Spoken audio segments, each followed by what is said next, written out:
Хөлбөртөөрийн тавтамаар тэгэхээр ойролцоот орнууд дахь геополитикийн хурцтмал байдал үргэлжиж дэлхийн зах зээлд тодорхойгүй байдал улам бүр нэмэгдэж байна. Олон улсын зах зээлийн савлгаа эдийн засагт нөлөөлж эхэлсэн нэг жишээ нь нислэгийн тийзийн үнийн бүтэцэд шатхууны зардал 30% орчмоос 45% хүртэл өссөн үзүүлэлттэй болж байна. Тэгэхээр эдгээр нөхцөл байдалд Монголын эдийн засаг болон хэрэглэгчдад чухам ямар тохиол өгч байгаа талаар бид эдийн засагч Даваад Орчтой ярилцуулна. Өглөөний дөргий. Өглөөний мэнд. За тэгэхээр мэдээж сүүлийн үед бас өрнөж байгаа олон улсын тодорхойгүй бөгөөд хурцтмал нөхцөл байдал бол одоо явсаар байгаа дам утгаараа Монголын эдийн засагт мэдээж нөлөөл үзүүлэх нь бол тодорхой болж байгаа шиг байна. Тэгэхээр таны хувьд бас мэргэжлийн хүний үүднээс ер нь хамгийн түрүүнд бид шатхуун болоод ер нь бусад төрөл дээр аль хэсэгтэр илүү их нөлөөллийг авах тийм дүр зургийг харагдаж байна. За тэгэхээр Монгол улсын эдийн засгийг бүхэлд нь харах юм бол бид нар хэрэглэгч орн. Өөрөөр хэлэх юм бол бид нар үйлдвэрлэгч орн биш. Тийм болохоор энэ ойролцоот орнуудад болж байгаа нөхцөл байдлын хамгийн хүндийг бол энэ хэрэглэгч орнууд хамгийн түрүүнд хүртдэг. За үүний бод жишээг бол бид нар нефт бүтээгдэхүүн дээр одоо хамгийн түрүүнд мэдрэх байхаа гэж би ингэж харж байгаа. За Иран руу цохилт өгөхийн өмнө 63 орчим доллар байсан түүхийн нефтийн үн өнөөдөр 110. За өчигдрийн байдлаар наваг харахад нэг 110 доллар орчим. Ер нь 100-аас дээш гарчлаа л да. Тэгэхээр энэ байдал Монголд яаж нөлөөлөх вэ? Бид нар чинь гаднаас экспортоор одоо шатхуун авдаг юм ус шүү дээ. 100%. Тэр дотроо Оросын холбооны усаас 97-98% одоо шатхуун одоо түүхийн нефтийн бүтээгдэхүүн авдаг байсан бол одоо энэ байдал хүндрэх нэ гэсэн ийм зүйлийг одоо бид нар ярьж байна. Зөвхөн бид нар яриад байгаа юм биш. Дэлхийн одоо нийт ус орон даяар ярьж байна. Тэр дундаа Азийн ус орнуудад энэ нефтийн асуудал бол хүн дээр тавьж байна. Яагаад гэх юм бол Япон, Солонгос гэдэг дэлхийн одоо томоохон эдийн засаг бол 65-аас бараг 70% энэ ойролцоот орнуудын нефтээс хамааралтай байна. Бидний урд хөрш за дэлхийн эдийн засгийн одоо бүх үйлдвэрлэлийн бүтээгдэхүүнээр хангадаг гэж хэлж болох. Хятадын эдийн засаг бол бараг 40% нь энэ ойролцоот орнуудын хувьас өөрийнхөө одоо хэрэглэдэг түүхий эд нефтийн бүтээгдэхүүнийг бол 40 орчим хувь нь эндээс авдаг байсан бол одоо энэ бүхэн тасалдаад нефтийн бүтээгдэхүүний үн ингээд өснө гэдэг бол инфляци шууд нөлөөлнө. Өөрөөр хэлэх юм бол хэрэглэгчийн гар дээр шууд ирдэг ийм айхтар зүйлтэй. Энийг бол зөвхөн өнгөрсөн түүхээ бид нар өсгөхөд харагдана. За 70-аад онд 1970-аас нэг 80-аад оны үед нэг хоёр том хямрал энэ ойролцоот орнуудтай холбоотой гараад энэ дэлхийн нийтээр хямралд нь өртөөд инфляц 10-аас дээш хөгжилтэй орнууд бий болсон. Тэгэхээр ийм нөхцөл байдал эргээд ирж байгаа гэдэг ийм айдас бол дэлхийн нийтээр ярьж байна. Тэгэхээр бид нар бас энэ асуудалд одоо бэлтгэлтэй байх ёстой. Яагаад гэвэл бид нар ганцхан хэрэглэгчтэй Оросын холбооны улс тэндээс нийт одоо шатхууныхаа 97%-ыг авдаг. Ормоцын хоолоор нефт тасалдантай холбоотой хятад ерөөсө 2-3 хоногийн дотор юу авлаа шүү дээ. Гадаад руу экспортлдог одоо нефтийн бүтээгдэхүүнээ хоригдчихлоо. Өөрөөр хэлэх юм бол бид нэг 2-3% нефтийн бүтээгдэхүүн авдаг маань ингээд ерөөсөө дайны эхний хэдхэн хоногт ийм шийдвэртэй тулсан. За Оросын нөхцөл байдал туйлын хүнд байна. Бид нар зүгээр яг ойролцоот орнуудын дайныг анхаарад нефтийнхээ үнийг ингээд яриад байгаа боловч яг одоо Украин Оросын нөхцөл байдал дайны байдал чинь бас их одоо манад одоо хүн дээр гэдэг юм уу тийм байдалд эргэж штэ. За Оросын нефт үйлдвэрлэдэг үйлдвэрүүдийн бараг 40% нь ажиллаагүй болгочлоо штэ. Энэ дорооны хүчтэй цогцолтууд өгöd.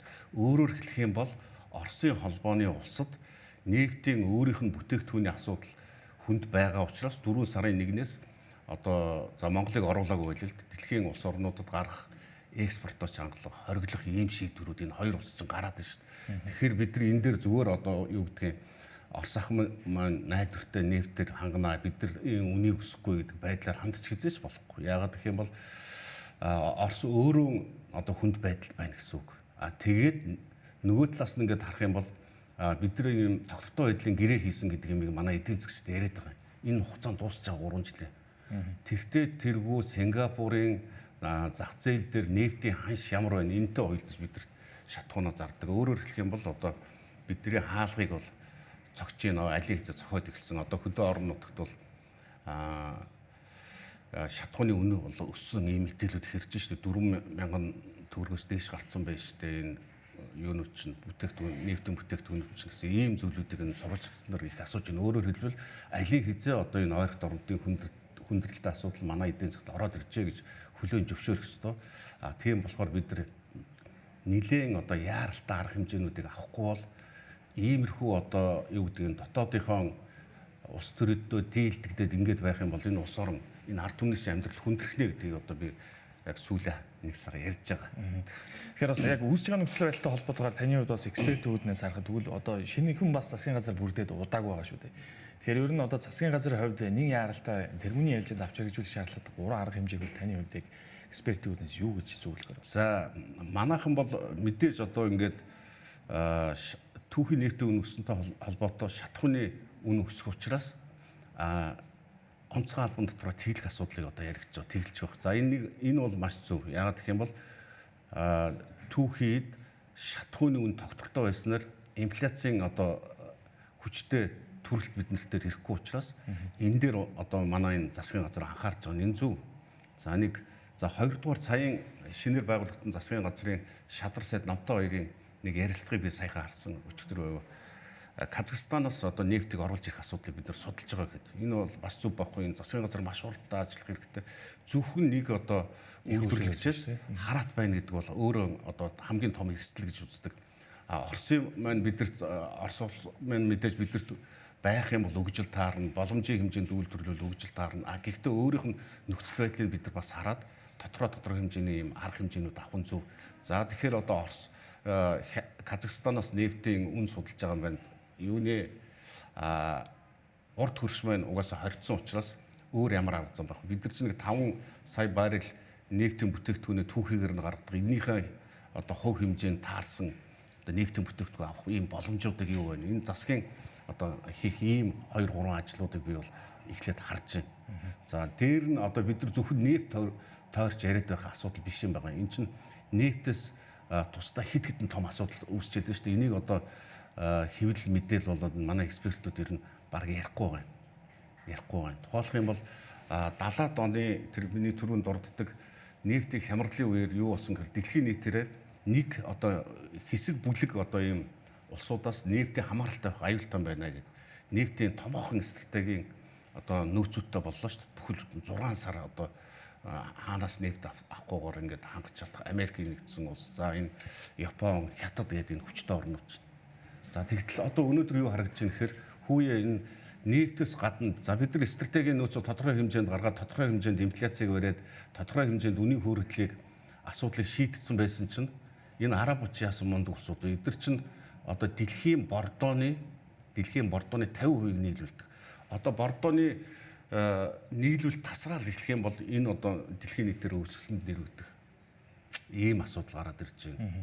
Одоо эхний дэлхийн одоо хүнсний хөтөлбөрөөс эхний байдлаар бол нэг 39 сая хүн одоо өсөлтөнд нэрвэгдэх нэ Африкт. За дээш нь цаашлаад энэ чинь энэ ормозын одоо хоолойтой холбоо асуудал 100 хүртэл ингээд үргэлжлэх юм бол 270-80 сая хүн өсөлтөнд нэрвэгдэх байна гэдэг аюул гарч ирж байна. За дээр нь тариалтай асуудлууд гарч ирлээ. Тариалтай асуудал бордоо байхгүй бол энэ чинь яг тариалтын цав гүйтээд авчихсан шүү дээ. Дэлхийн нийтээрээ одоо хүнсний үн чинь өснө. Хүнсний үн өснө гэдэг чинь нефтийн үн дээр нэмэх нь хүнсний үн өсөх юм бол инфляц бол дээш замбраагүй явах нь маш их бидний тооцоолоогүй асуудлууд гарч ирж байгаа гэдэг ийм асуудлыг ярьж байна. За хятадын эдийн засгийг хэрвээ харах юм бол хятадын одоо энэ электроникийн үйлдвэрлэл болоод энэ одоо хувцар ийм бүтээгдэхүүний үйлдвэрлэл дээр энэ гол бүтээгдэхүүнүүд нь бараг ормозын хоолуурын ойролт орнуудаас авдаг байсан тасарчлаа. Өөрөөр хэлэх юм бол ийм том одоо бидний яриагаагүй салбарууд дээр хүнд асуудлууд гараад ирлээ. Энийг яаж шийдэх вэ гэдэг их сандарч байна. За тэгэхээр бид нар зөвхөн одоо нефтийн асуудлыг шийдвэрлэх биш энэ хэрэглэгч орны хувьд хятадаар дамжиж орж ирж байгаа бусад одоо бүтээгдэхүүн инфляцийн энэ давлгаа чинь бас бидэрт нөлөөлөх нэ гэдэг ийм давхар асуудлыг одоо бид нар тооцож шийдвэрүүдээ гаргаж байгаа юм. Түүнээс зөвхөн юу гэдэг нефт бүтээгдэхүүн хариуцсан төрийнхөө хүмүүс рүү над нефтийнхээ үнийг буулгах гэж орилцоод байж болохгүй гэсэн ийм байр суурьтай байна. Тэгэхээр энэ бол цогц арга хэмжээ засгийн газар нэг яаралтай авч хэрэгжүүлэх өөр ямар одоо ийм асуудлууд гараад байгаа юм бэ? Зөвхөн нефтээс гадна гэдгийг маш сайн анхаарч ажиллах хэрэгтэй байна гэсэн ийм бодолтой байгаа би. Нөгөөдгөр нефтийн асуудал үүсэх гэснээс бол Монгол улсын хувьд бас нефт нэрх үйлдвэрийг бариад одоо бараг 7 дахь жил рүүгээ орж ах шиг байна. Тэгэхээр хэрвээ энэ үйлдвэр яг төлөвлөсөн цаг хугацаанд бас ашигланаар бол яг энэ мэдчлэн томоохон асуудлуудыг даван туулахад бас нэлээд нэмэртэй байх байсан болов уу? Та энэ тал дээр юу нэг гэж бодож байна?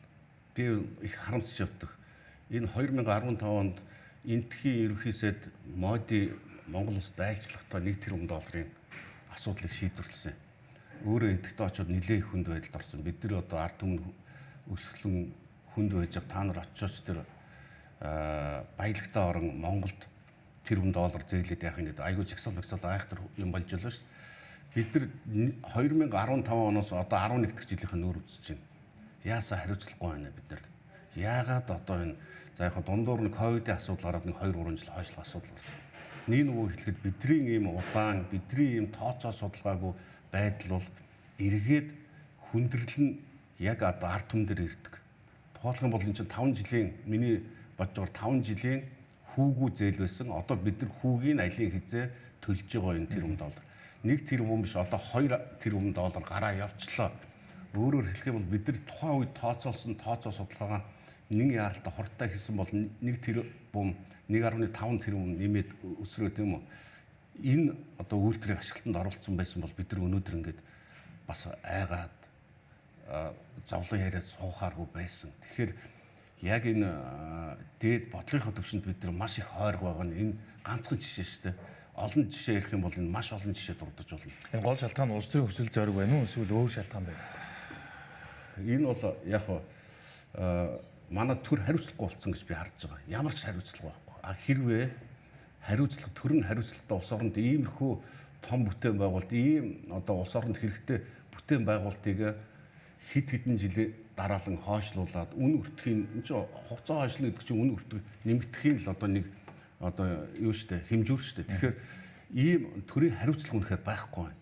Бид нар 4 жилээр одоо бүх тооцоогоо харж байна.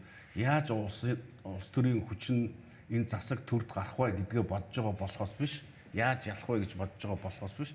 Улс орны эдийн засгийг бодож байгаа. Улс орны эдийн засгийн талаар тооцоол хийж байгаа юм ерөөсөө харагдахгүй шүү дээ. Маш харамсалтай байгаа. Ерөөсөө 4 жилээр одоо сонгуул нь одоо ингээд 27 онд ерөнхийлөгчийн сонгуул 28 онд одоо улсын хурлын сонгуул болох чинь эндээ л бид нар зориулаад эндээ л одоо улс төржөөл эндээ л одоо эдийн засгийн бүх нөөц болцоо шавхаад халамжийн орон болчихлоо шүү дээ. 2.5 сая хүн 2.6 их найд төгрөгийг одоо зүгээр ингээд халамжийн байдлаар аваа байж байна. Ийм чухал асуудлуудаа ерөөсөө шийдэж чадахгүй байгаа. Төсвөлд нэг товчхон асуулт асуухад ер нь төсөв энэ жил тодтох шаардлага үүсэх үү та юу гэж харж байна? Би ер нь төсвийг сар болгон үндэсний статистикийн хорооны тоонуудыг авч тэн дээр нь анализ хийдэг. За сүүлийн одоо 2 сарын 3 сарынх бол арай гараагүй байна. 2 сарынхыг харахад бол төсвийн тодтол хийхээс өөр арга замгүй болцсон байл. Би 2 хэн тоо хэллээ. Бодиттой тоо хэлжээж энэ төсөв тодтохгүй юу гэдгийг ярих хэрэгтэй.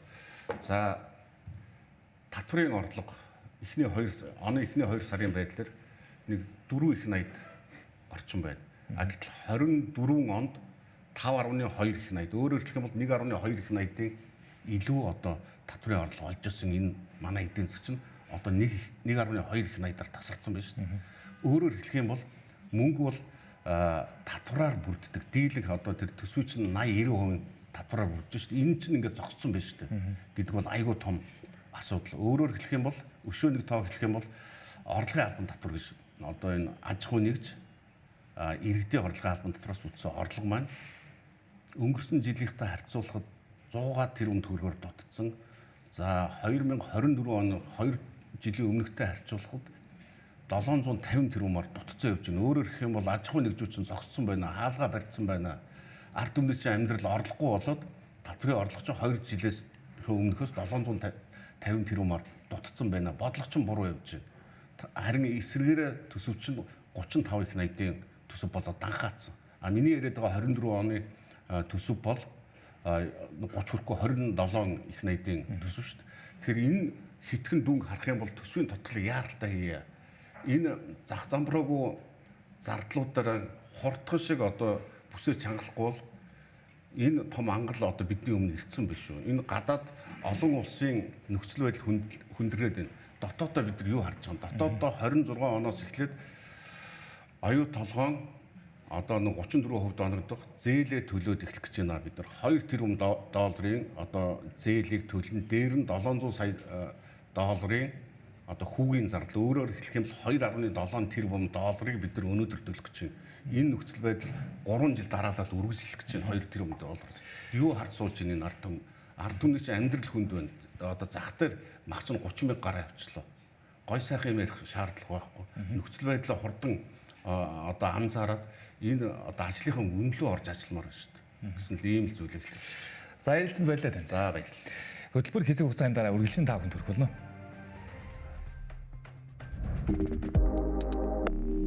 Валу санаамар сахугашид.